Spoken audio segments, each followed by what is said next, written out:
weltare ɓiɓɓe fulɓe andu diine maɗa fedde heblo sukaɓe africa weltare tv takkusana yoni to guidi maga to gorgola to pragna to trarza to tagan to inchiri to trisemu to hoddela sharqi to hoddela garbi to asaba to adrara to dakleta noadibou ko on takkusan juula ha to galle ceerno ndiaye baro to noadibou ha to galle ceerno abdourahmani dia to nakshot pk wite ko taari ɗum kala ene jeeya e gardini kabaruji men to leydi Mauritanie fuɗɗima jeenaya janvier ñalawma hande o 4e édition tawi ko conférence ko fate la paix en afrique ɗum noon waɗi koye nder Nouakchott ɗum jonde nde gasata ko ñande 1 lewru janvier to leydi sénégal idrissa seck boun abdoulaye dionna e hewɓe wonɓe taw ko yanoɓe dawalla ɗiɗiɓal ko fati kay e parrainage e oɗo saaha joni timmitini kayitaji mumen jaɓama to leydi Mali terroriste uji woni seɓɓitiɓe mbaɗi jangu mumen e to mbaɗi jangu mumen ƴekkuninkoɓe leydi Mali ɓe hinde fama to nokku biteɗo kunga jani e nder cercle masina waɗi mayɓe e barmuɓe hewɓe kedde afrique ma en kettoroɓe ɗo musidɗo men alassana oumara mbodja habaruji men joolam jaɓeri ma en jaaha to leydi france kalen kaya leydi france heɓɓe e oɗo saaha joni premier ministre mumen kesso leydi syrie ko jangu état islamique mbaɗi toon to leydi espagne ONG goto tawteɗo leydi espagne holliri tigui ujunnaje 6 clandestin ko maayi tigui taw ko yooliɓe nder maaje kaɗɗe e nder hitande 2023 nde guerre israël e gaza ha joni israël jokki bombardement mum e nder leydi he bisimilla moon e ketki hotodirte joni piren pacciren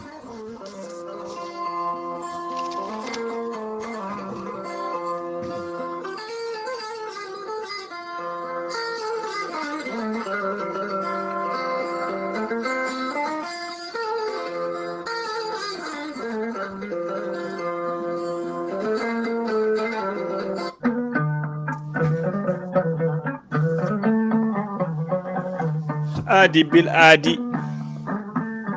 salade aadi ɓuuri firtude aadi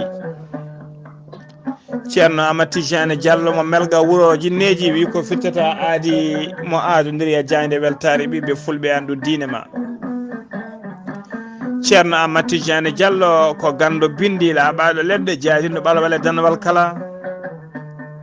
ceerno Amadou Tidiane Diallo ene safra rafiji kewɗi comiɗe nder ɓandu neɗɗo ɗi jiida cirol ceerno Amadou Tidiane Diallo ne safra ɓen wonduɓe kista fibrom dogam site rewɓe ronkoɓe sowade rewɓe dartoraɓe kala ceerno Amadou Tidiane Diallo ene safra wonduɓe asmo diabète tension e yanɓe AVC kala ceerno Amadou Tidiane Diallo ene safra ɓen ɓe koye mumen bahliti ha kaɓɓa e ɓen yanoɓe crise aji e kala saaha ceerno Amadou Tidiane Diallo so tawi oɗon maldana dendagal rafi mbawɗa wondude on ɓuddata balɗe tati tawa wen ceerno Amadou Tidiane Diallo ne safra rafiji kewɗi ɗi jiida cirol taw ko rafiji goragu omo safra ɓen ustiɓe raaɓe goragu yawɓe yitade koye men e jippiɓe e leece kala ceerno Amadou Tidiane Diallo e on fannu mo jogui leɗɗe fannuji ɗiɗi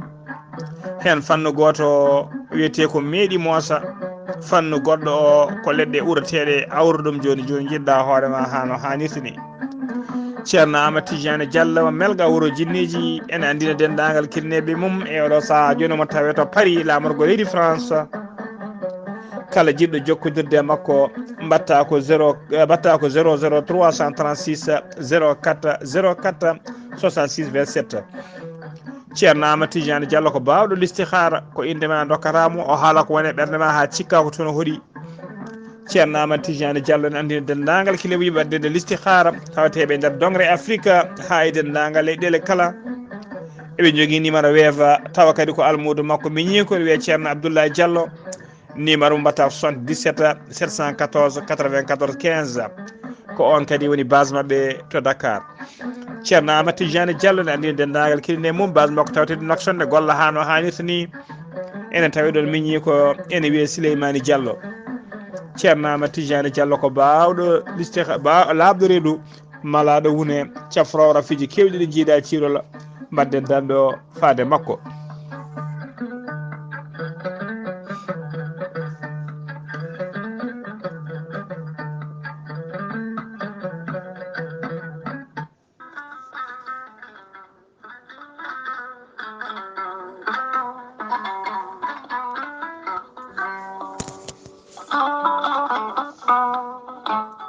noon jambitowo ɓandu musoru ɓandu jaɗoru ɓandu wuloru koyɗe musoje koppi musoji keceji musoje AVC cardiaque moƴƴiƴam dogata e ɗaɗi muɗuma donkuɗo yaade juma e jama e jokkoyde enɗam kala holko jokkodirta koye gorel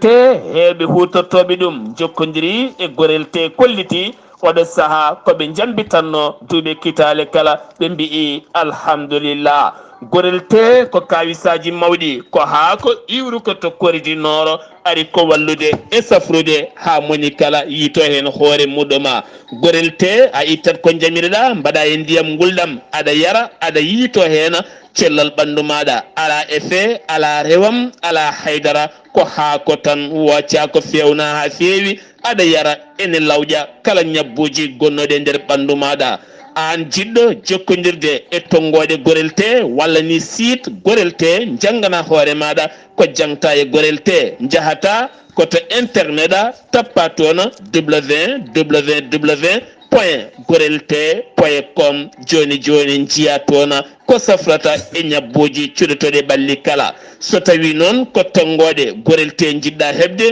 gonɗa koye nder leydi Mauritanie jokkodirta koye Adama Niang ɓuurandireɗe Boy Nasa on noon mbatta ko 47 85 20 96 walla so tawi koto sehil baabi gonɗa e ko taari ɗum kala jokkodirta koye Elimane Ndiaye 46 57 85 92 so tawi gonɗa koto kay hayɗi e ko taari ɗum kala jokkodirta koye Acca Keɓe 46 46 48 86 walla so tawi koto Nouadhibou gonɗa jokkodirta koye Seyni Niassa mbatta ko 46 53 52 43 so tawi gonɗa koto États-Unis de Amérique jokkodirta koye Abou Sow Kawral Fouta Business +1 34 77 01 56 77 so tawi gonɗa koto leydi France jokkodirta koye Haruna Ngayda 06 50 99 64 43 musidɓe tedduɓe gorel te e jeese men dañen jama kettude kaburuji mon e ɗemngal pulaar Afrique Asie Europe Amérique Moyen-Orient Océanie jam ñalle moon musidɓe tedduɓe eɗen gone mawbaare jeenayya lewru siilo hitande ujunnaji ɗiɗi e nogas e nayyi talata nogas e jeegom dewo hoddayru hitande ujunere temedde nayyi capanɗe nayyi e joyyi habaruji moon e ɗemgal pulaar e sawta he ko musidɗo moon sehil moon Ghalii Abuu to karallagal ha mbawon yiide en to banggue nete ɓosoje ko miñi men sehil men Saydou Abouba hono mbiruɗen gardiɗe kabaruji men ko leydi Mauritanie pudorɗen directeur général de port autonome mo Nouakchott walla wiye port de l'amitié biteɗo Sidi Mohamed Oulmaham o holliri alata hanki jamma e nder batuɓe jooɗino wonde kay so tawi kay ɗiɗo kilométre uji sappo laabi goudron gonɗi e waɗede oɗo saaha joni sara port o so tawi kay ɗum gasi ma ɗum wawa ɓeydude yellidde port o no fewi kay ma ɗum ɓeydu kadi gartama port o to banggue faggudu woni tigui augmenté la valeur économique du port o holliri kadi wonde port o sifodirino e l'autorité nationale des radio protection et des sécurités et de la sûreté nucléaire ɓe keɓino hen noon ko fati financement oɗon agence internationale de l'énergie atomique kene wime noon ha capanɗe jeenayyi e nayyi million e fayi temedde jeegom ujunere e kalisa guyya o holliri noon on service ko wadde détecté au niveau de kay danger radioactif e nder matériaux ji tawa ko gaddoji yoga RFiji e nder leydi he ma ɗum usto kadi risque fate pollution wonnande kay gollotoɓe e port e population leydi ndi kala o holliri kadi hitande 2023 nde ko hitande ɓuri wadde gartam ko fate bénéfice kala kay par rapport e hitande 2022 woni hitande rawande saabu o holliri e nder 23 ɓen koɓe natini foof woni tigui expédition total moɓe mbaɗi ene qime ha ko ko 5 millions 445 203 tonnes woni million ngaji joyi ne fayi temedde nayi capanɗe nayi e joyi ujunere e temedde ɗiɗi e tati tonnes ɗum woni tigui koɓe mbaɗi tigui exportation mabɓe expédition mabɓe heytade 2023 nde so tawi ko 2022 nde expédition total mabɓe wonno ko 5 millions 313 795 tonnes woni million ngaji joyi e temetere sappo e tati ujunere temedde jeeɗiɗi capanɗe jeenayyi e jeeɗiɗi tonnes e nder 2023 nde o holliri ko temedde jeetati e nogas e jeegom bateau ɗum tigui kosti to kaggulali mo Nouakchott woni port autonome mo Nouakchott so tawi noon ko 2022 wonno tigui ko 815 woni temedde jeetati e sappo joyi bateau en 2023 kadi o holliri wonde temedde ɗiɗi e sappo e jeeɗiɗi ujunere ne fawi temene e nogas e jeenayyi conteneur woni 217 429 conteneur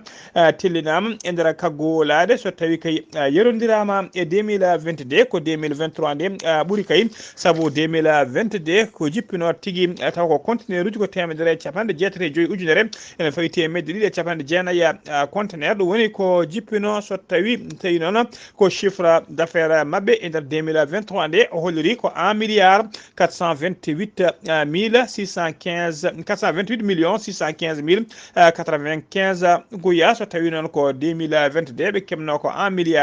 334 mille 484 1 milliard 334 millions 487 mille 979 goya ɗum ko 2022 so tawi noon ko haalis moɓe nanni kay e trésor public o titre ko titre bénéfice impôt et taxe ɗum ene qime ha temedde jeetati capantati e nayyi millions ne fawi temedde jeegom e nogas e jeenayyi ujunere e temedde capantati e goom goya ha joni ko leydi Mauritanie kettoɗen ñande altine hanki o Mohamed Bilali Massoud kañum woni hoore jagoɗe laamu leydi Mauritanie o waɗi décoré yoga kay e gollotoɓe to primature to woni to premier ministre gollotoɓe toon tawa kadi ko ɓuurɓe gardude e golle ɓuurɓe tengtinede kay e oɗo saaha golle mumen ene moƴƴine e ndewi lawol ɓen noon mbaɗama décoré hanki ha joni ko leydi Mauritanie kettoɗen Mohamed Cheikh El Ghazouali ko hoorejo gendi Mauritanie altine hanki o ƴetti altine hanki o haltine hanki o ko juuti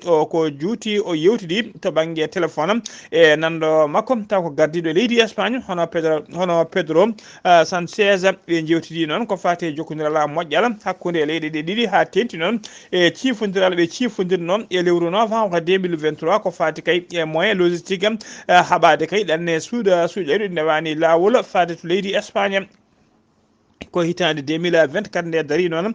ko hitande 2024 ndeɗo darini tan e lewru mayru arwiɗin lewru janvier nde suwammade teskama fodde sappo e goho ujunere e temedde joyi migrant woni ɗanniyonkoɓe ɗanne suuɗe taw ko Afrique naaɓe ko puɗɗi nadde e nder leydi Espagne e nduɗo lewru wotour tan taw kadi foof ndewri koto ko nokku biteɗo île de Canaries ha joni ko leydi Mauritanie keddoɗen Adama Barrow kañum woni hoorejo gendi Gambie tawateɗo e jillo muɗum e nder Nouakchott lamorgo leydi Mauritanie o joddima hanki altinde o yetti to bowallade duwaji ngal sim o joddima toon e hoorejo gendi Mauritanie taw to suite présidentielle to aéroport sim o Nouakchott addi Adama Barrow noon ko tawtoriyede 4e édition de la conférence africaine sur la promotion de la paix ɗum noon taw ko baɗowo talata hande o ɗum fuɗɗi jeenayyi lewru janvier ɗum fuɗɗi to palais de congrès ɗum gasoyto noon ko ha ñande sappo e goho lewru janvier ndu gonɗen ɗum ha joni ko leydi sen ummima to leydi Mauritanie koto leydi Sénégal paaɗen maire mo commune Chérif Lo ene tawe kay e juuɗe dadiɓe taw koɓe gendarmerie o mo wiya noon Ousmane Sarr ko dadiɓe noon ɓe hinde section de recherche ɓe Thiès kañumen nanguimo o nanguida noon koye gonnoɗo ancien sous préfet mo nokku biteɗo Pambal biyeteɗo Ibrahima Ba e neɗɗo goɗɗo moɓe kewno wadde kursiji mabɓe woni courtier mabɓe ko kamɓe nanguida ɓe nanguira noon ko plainte uji kewɗi caggal baɗaɗe mabɓe ko fati kay e lotismaji ɗi ndewani lawol to nokku biteɗo cawuno bambara ko altine hanki o noon altine hanki o ɓe mbaɗano defere yesso procureur mo Thiès ko talata hande o so tawi ala ko faali kay ɓe gaddata tigui koɓe pawa e dow mabɓe ha joni ko leydi Sénégal keddol enen jana to Ziguinchor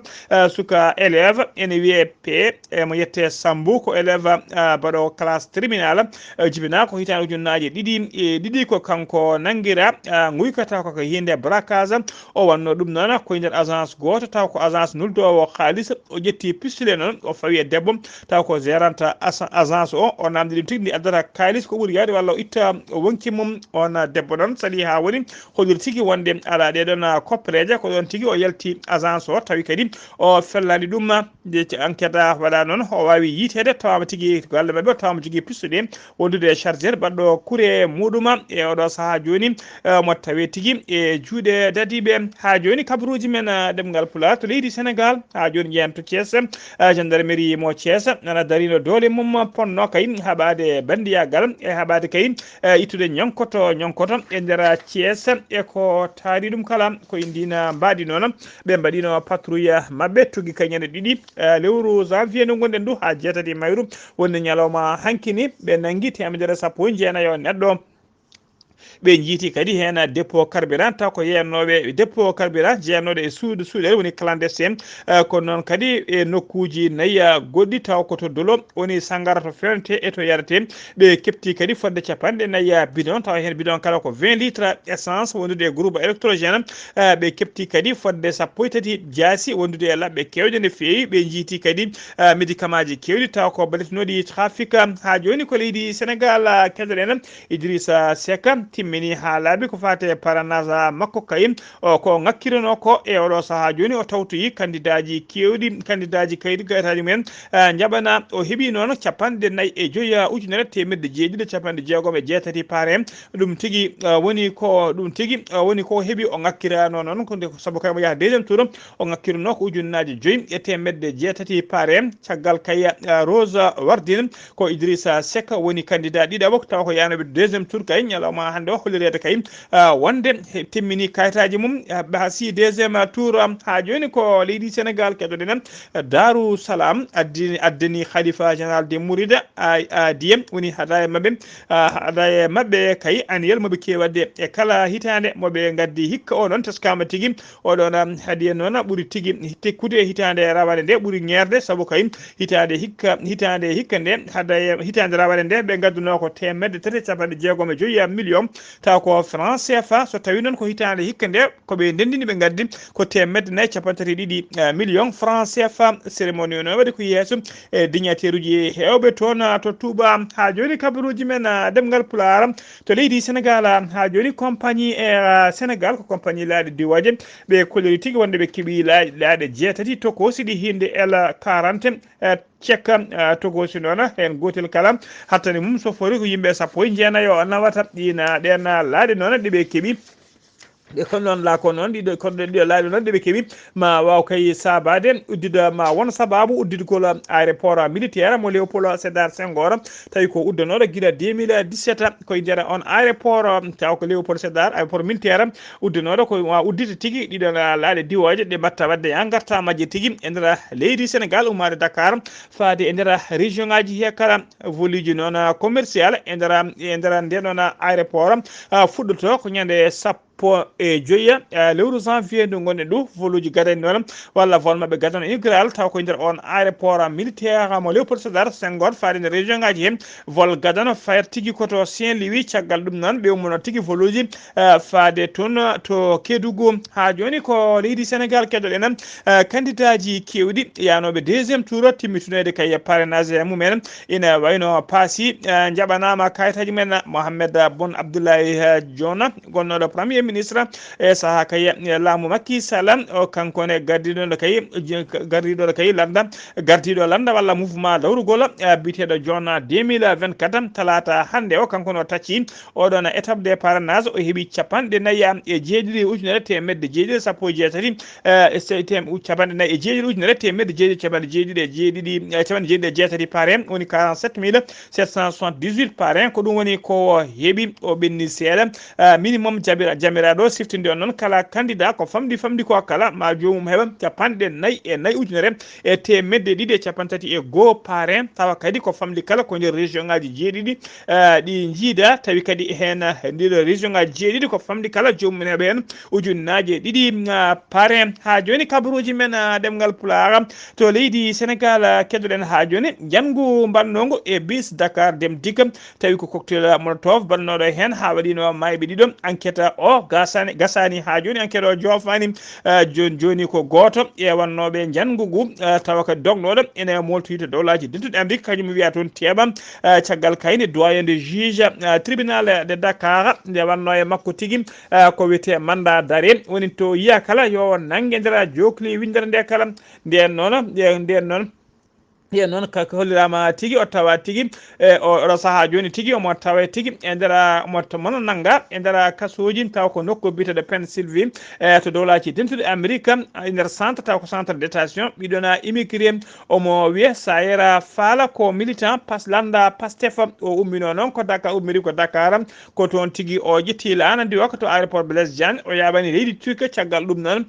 ko ɗon o ƴetti lawol faade dowlaji dentuɗe Amérique taw o rewi ko Nicaragua no naati to dowlaji dentuɗe Amérique sehil makko jippinimo ko on tigui hollirimo wonde kay yo ɗabbu kayitaji taw ko asila o namdirode o hollira wonde kay ko dogɗo leydi ndi saabu kay eɗo saaha joni o jeeya koye landa Pastef yimɓe hewɓe nana nanggue e ndin mbadi ma waw hebde kayitaji ko toon tigui o wiya teɓe e oɗo saaha joni omon tawi tigui to centre détention beele ma o rokke kayitaji o heddo e leydi he walla ma o artire e nder Dakar e mbadi ñawore ko wawi wonde hen kala humpata on habaruji men ɗemngal pulaar to leydi Sénégal ha joni to Medina Gounass ma en ketto musidɗo men Ama Samba Lo ko fati kay e jillu ceerno Jalal Dine waɗata e kala saaha oɗo saaha to yonti e nder reedu Fouta keddoɗen Amadou Seydou men musidɗo men Ama Samba Lo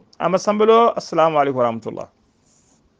Waleykum salam wa rahmatullahi taala wa barakatuh. Ghalii Abuu mi saminima kadi mi juurimama no fewi mi samini denagal bandiraɓe hettoɓe weltare TV weltare ɓiɓɓe fulɓe ado dina ma Ghalii Abuu ngun jillu dine islam e jokkere enɗam ngo waɗata hono ceerno Jalal Dine Ba kal hitande e yamro jindanma ko ceerno Alaji Amadou Tidiane Ba jillu ngo fuɗɗima ma won lewru joni oɗo saaha ceerno Jalal Dine jillu ngo fuɗɗori ko diwan mo Tambacounda haw naata diwan Ɓundo haw naata diwan mo Ferla oɗo saaha o fuɗɗima natande diwan mo Lawol non aljuma garɗo so wallahu lamɗo jaaɓi eɓe jogui Dakar ɗon ɗo wuuro men Hudallayi Dakar o sakoto ko dimanche garoɗo subaka muɗum duwete e on saaha ceerno Jalal Dine Ba setto muɗum ñalloyta ko toon to wuuro men Aram Sare wuuro Guellay Alifal enen sati ko ɗon tigui jeyɗen kanko ceerno Jalal Dine Ba setto makko ɗon o ñallata e yamrore joom wuuro wuuro ngo e yamrore almami wuuro ngo e dendagal pelle yiɗɓe ceerno Jalal Dine taweteɓe nde wuuro Aram e ɗaɓɓali men ɓooyi ɗaɓɓude nden ɗaɓɓade hikka Allah newni ñalawma o naggama ko alade garoɗo on dimanche o so allahu lamɗo jaaɓi ceerno Jalal Dine Ba e setto muɗum ñallata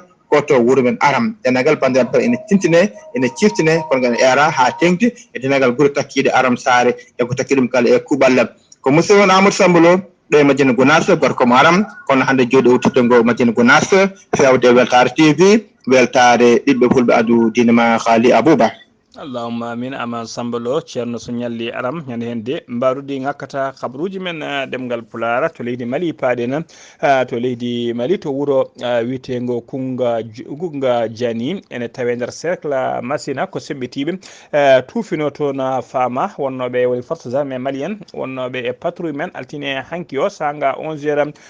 Kunga Diani noon waɗɗani wuuro wiyetego Saya waɗɗani wuuro wiyetego Saya kure e condi noon dukki hakkude mabbe ko juuti hakkunde ɓen sebbitiɓe hakkunde muɗum e fama teskama noon mayɓe barmoɓe kewi to banggueji ɗi kala en kewani noon bila labɗo hen ha joni ko leydi Mali keddoɗen jeena ha nokku biteɗo kati courant ñande aseta jeegom lewru janvier 2024 dadiɓe ɓe commissariat kati courant e gardogol commissaire Adama Fani ɓe nangui fedde taw ko fedde bandi wallatnoɓe kaye waɗannoɓe kaye e kala saaha walla tuumaɓe kañumen kaye ballata tewrusi en ko watti fate ravitaillement addande ɗumen ko fate carburant ɓe tawa noon ɓe tawrama autoji ɗi taw ko itoji société satrama en charge carburant e nder station goto eɓe jolni kadi fodde temedde jeeɗiɗi bidon hen bidon kala ko 20 litres tawa hen tati bidon 20 litres ko essence goni hen qime ha ujunere e temedde 4 litres responsable ji station wondude chauffeur ɓe ɗiɗo ɓe kala e apprenti ji mumen kamɓe kala ɓe namta commissariat e mbadi enquête noon rewama haaɓe mbawi kay yiitude jooma bidongaji o enquête kadi nana jokki kay yimɓe dendagal réseau o kala ene gande directeur général de la police noon o weltinima police ji ɗi noon taw ko police ji ɗi commissariat kati courant e nder darde faydude fewi nde ɓe mbaɗi ha joni ko nder leydi Mali keddoɗen ñande aset jeegom lewru silto 2024 gonnen ɗum sanga 17 heures woni 5 heures kikiɗe goskiji yimɓe hewɓe no fewi tawama sara nokku sara wuuro witego tora en tawe nder sous préfecture mo saya e nder région mo Ségou ha ɗo noon tawa andaka holwaɗɓe ɗeɗo gueɗe siftinde on noon ñande ɗiɗi lewru janvier 2024 fodde capanɗe nayyi sagar biftama dahama nawama e nder wuuro witego Boura ha ɗo hay goto anda toɓe goni anda kadi nawɓeɓe musidɓe tedduɓe kabaruji men kedde Afrique ha joni ma jabɓo musidɗo men seydi men hono ceerno hono seydi men ceeli meɗen hono tigui musidɗo men sewi Alassane Oumar Mbodj gorko mo Sara Dogo Alassane Oumar Mbodj a salminama. mi salminimama Ghalii Abuu en calmini dendagal hettiyankoɓe Ayawo TV e ñalawma hande o ko duɓiɗen habaruji men e dongre Afrique ɗum noon puɗɗoɗen ko leydi hono Gambie e ñalawma ɗum hanki o jeetati lewru siilo ujunaji ɗe nogas tati ko oɗo Ousmane Sonko oɗo de ko mo leydi Gambie o mo wona mo leydi hono Sénégal o ko on tigui nodda tribunal Benazon mo Suisse gam notade taw kadi ko wanno to crime de koɓe mbiyata kono de l'humanité e ɗum noon nde Yaya Jammeh wonno e kadi e laamu ngu ɗum noon kankone ko jagorgal o wonno ujunaji ɗiɗi ha ujunaji ɗiɗi e sappo e jeegom o waɗi gueɗe kamtoɗe toon guila e warangoji guila e piile guila e ni ha e viol ɓen rewɓe ɗum noon ene huula tan nde ɗo ñamore so tengte e makko ko kaddi gurdam makko Côte d'Ivoire toon de heddi ko balɗe nayyi e ɗen taw kadi ko fukku koyngel waɗa toon fodde kay taw kadi ko nogas e nayyi keppu arata toon taw kadi ko oɗo édition waɗata capan tati e nayyi ɗijo waɗata toon ɗum ɗo noon ma coup d'envoi o wawa horkede toon to stade olympique mabɓe noditeɗo LMP ko fodde kay nogas e 2 kilo banggue rewo taw kadi ko Abidjan ma waw kadi addande wuuro ngoɗo taw kadi ko faggude mabɓe kono capital économique mabɓe taw wawde kay jaɓɓade wona ɓen yimɓe taw kadi ko fowte fof ko koyngel to Niger Salem Bazoum ko ɓiideyi Mohamed hono Bazoum nangoɗo toon guila nogas e jeegom lewru juillet ujunnaje ɗiɗi nogas e tati e pollungu ngu ko on tigui woppita e ñande ñalawma hanki o jettete lewru siilo ujunaje ɗiɗi e nogas e nayyi tawno yarata koye duuɓi nogas e ɗiɗi bayin ɗum noon ko TV5 hayɓe oɗo habaru RDC Congo Moïse Katumbi konko de ko kaɗanoɗo kadi eɗen jonte kay e jawtuɗe taw kadi koko yaltude hono galle mum laamu ngu noon wi wonde ko renoɓe nokku o mbaɗi ɗum kono noon taw kadi hono ɓamdani e laamu ngu ha hande de toon to RDC Congo jeetati lewru siilo ujunaje ɗiɗi nogas e nayyi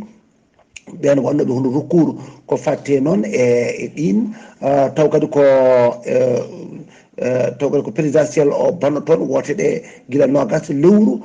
taw kadi ko bawte ujunaje ɗiɗi nogas e tati ɓen taw kadi ko jibinande leydi ndi hani oɗon taw ko candidat ko fatte tan kadi ƴamde kadi lefol laamu ngu biyeteɗo Théodore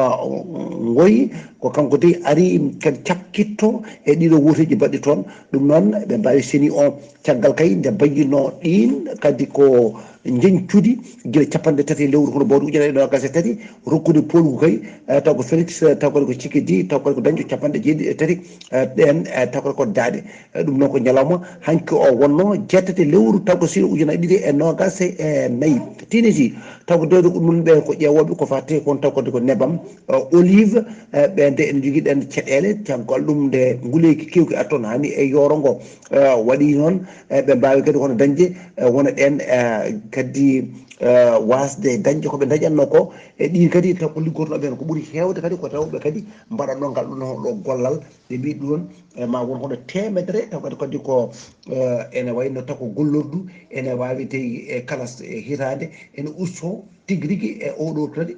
taw kadi ko guittugol taw ko nebam noddudatmo hono olive to leydi kono Tunisie Ghalii Abuu ko ɗum ɗon tukkuɗen kaɓuɗi men e dongre Afrique o e ñalawma hande o taw wonno koye dande musidɗo moon Alassane Oumar ko mbocci gorko mo sa donc gam weltare Ayawo TV.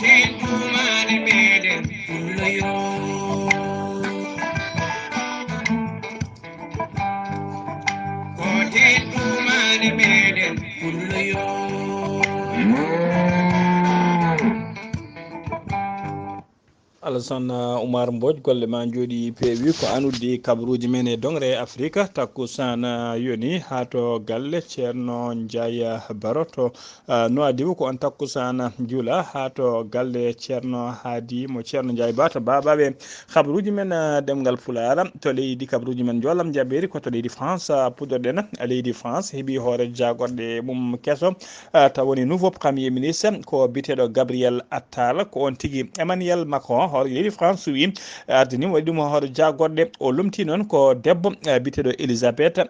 Borne Gabriel Attal noon ko kañum tigui yoni kañum suɓoto jagorɗe ɗe o ɗamini kay gollodade kanko tigui ko jamono noon kanko wonno jagogal kalfinagal ko fate janggue wonde ministre de l'enseignement to leydi Syrie paɗena ko famdi kala fodde 14 taw ko kombata en tawi ko ɓeena kombata en gollotoɓe e laamu Bashar al-Assad ko ɓeena woni waraɓe hewɓe kadi mbarminama e jangu taw ko état islamique waɗi e nder bisa taw ko bisa militaire moɓe jolno jangu waɗi koye nder désert Palmyra ene tawe to funnague Homs hakkude leydi ndi koto leydi Espagne paɗen ONG biteɗo commando fronteras ɓe kolliri tigui hitande 2023 mande ko famdi kala temedde jeegom famdi kala ujunnaje jeegom e temedde jeegom e sappo e jeetato neɗɗo taw ko migrant ko maayi e nder maaje kalɗe taw ko yinnoɓe natude leydi Espagne ene wayno kala so tawi noon ko ɗeɓeɗo mayɓe kay feccama ene holli tigui e kala ñalawma fodde kala ñalawma ene wayno kala ñalawma sappo e jeetato sagata ene mbasa pittari men e nder ɗeɗon maaje kaade tawi kadi ko waɗoɓe kala ndes en yinnoɓe wadde ɗanne suuɗa ɗum ko guerre Israël Hamas ko hande watti balɗe 65 ko Israël kay fini kaya ene jokka ene jokki wadde bomboje mum e nder banda de Gaza no dijorno haɓade Hamas secrétaire d'état américain ene tawe to Tel Aviv lamorgo leydi Israël yewtidde kay e laamu leydi Israël beele kay dadiɓeɓe ene taaro ɓeɗon civil en Israël biteɗo Ismaïl Haniya ko mawɗo Hamas o erima leyɗele julɓe no nijorno nde mbawa tigui walludeɓe fabadeɓe tawi kadi ballal o yiiɗi oɗo saaha joni ko wallitede to banggue arma woni tigui petelaji e to banggue bomboje Hezbollah ɓe kolliri kamɓene ɓe bombardi e nder centre ɓe bombardi centre commandement goto taw ko armée Israël taweteɓe to rewo leydi ndi tawi kadi ɓe waɗi tigui ɗum noon koye mbadi joftigu altine hanki noon armée leydi Israël holli tigui kamɓe ñumen yoɓim fittadu goto e mawɓe Hamas tawa kadi ko taweteɓe nder leydi Syrie ko toon woni to ɓe mbarimo ministre de la santé mo Hamas holliri tigui ko guerre o fuɗɗi faade oɗo saaha joni ɓe mayrama no gase tati ujunere neɗɗo e temed ɗiɗi e yimɓe sappo woni 23210 ɓe mbarminanama kadi fodde kene ɓuuro capanɗe jeegoma ujunere e neɗɗo musidɓe tedduɓe ɗum ɗo wonno ko min tongal noon kabaruji mon e ɗemgal pulaar e sawta he ko musidɗo moon sehil moon Ghalii Abuu to Medina Gounass ko Ama Samba Lo so tawi kedde Afrique ha mbawan kedde Afrique ko Robino Alassana Oumara Mbodj so tawi noon ko karallagal ha mbawan yiiden to banggue nete ɓosoje ko miñumen Seydi Abou ketkima laki jaam yo jaam Allah jogomi jogo on